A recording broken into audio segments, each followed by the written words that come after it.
Hi, in this lesson we will learn about function. What is a function? A function is an independent code that performs a particular task. It takes input and performs some actions and then gives the output. In the previous lesson we calculated the sum of two variables. Now we will create a function that takes two input variables, add those variables and gives the output. This is how we define a function. Function starts with the keyword function, then function name. In this case, the function name is sum. Within parentheses, we can pass information to function. These input parameters are called arguments.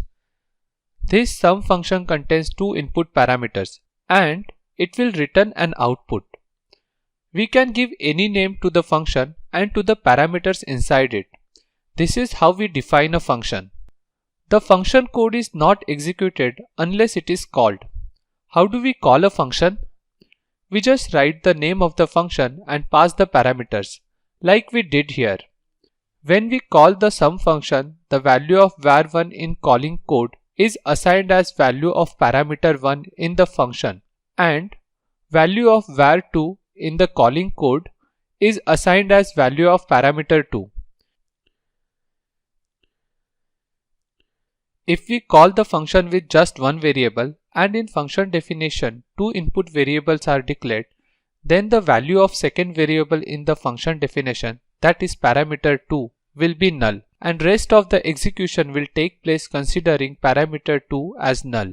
To avoid this, we can give default value to the parameter in function definition like this. Here we are assigning value as 0 to parameter 2. This will have least priority.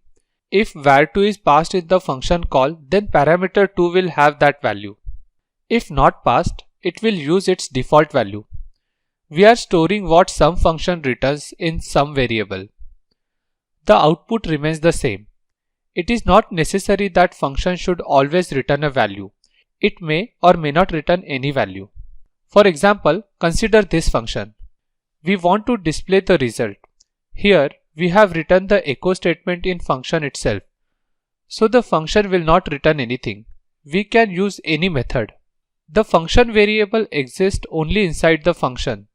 If we try to echo parameter 1 after some code, it will not show anything. This variable will have null value as it does not exist here.